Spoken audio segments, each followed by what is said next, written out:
John chapter 17, verse 17. Sanctify them in the truth. Your word is truth. As you've sent me into the world, so I've sent them into the world. And for their sake, I consecrate myself, that may also be sanctified in truth. The two things go hand in hand. One is consecration or sanctification. The other one is sending. I believe that essentially the Great Commission cannot be fulfilled if the servants of God are not sanctified. This moral depravity is the greatest problem challenge that facing America today. And it is, we see the collapse of some of the big names due to moral failures. This is sort of the most obvious things that always stands up. Sanctification goes beyond the moral cleanliness. Why sanctification? Let's break it down. Let's debate it for a moment.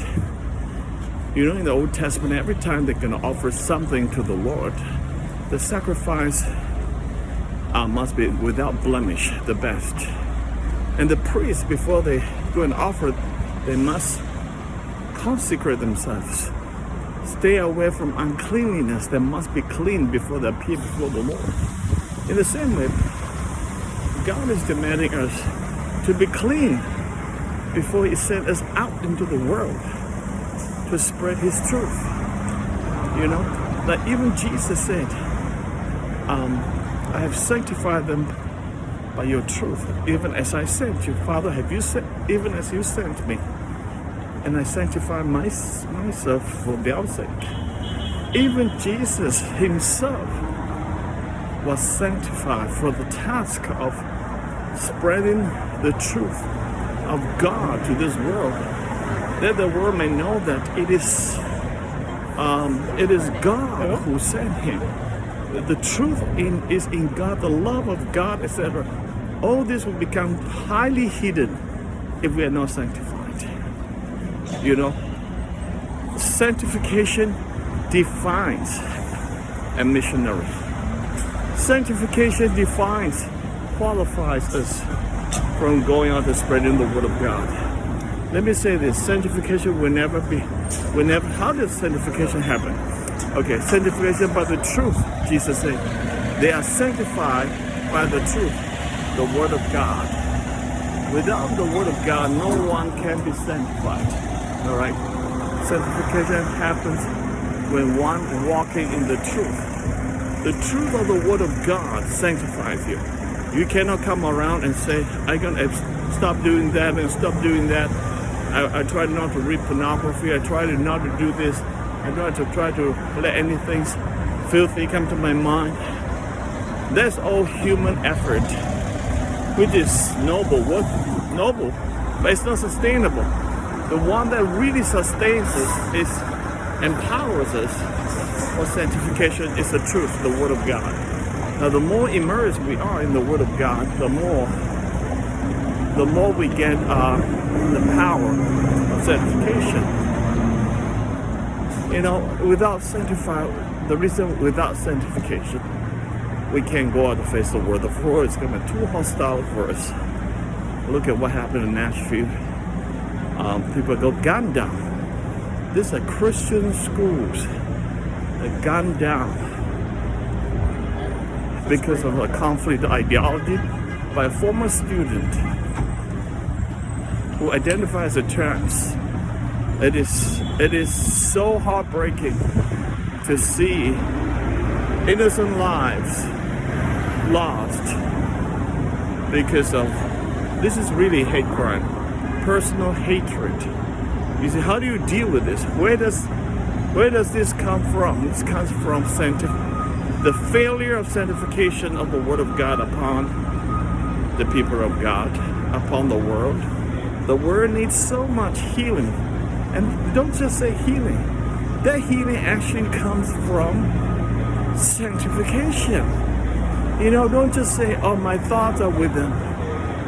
My prayers are with them even. That is like so superficial, shallow. The one that we really need is to give them the truth to sanctify them. Sanctification gives them power and hope. Sanctification gives them a joy that knows no bounds. Sanctification brings you the living of, brings you into another world. The Word of God, the Word of Christ. It's not about how much you can do or what you've done. It's about how much you are sanctified.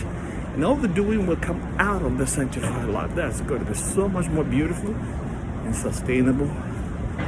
And it's going to be much, much more beautiful, powerful. So that sanctification gives us the hope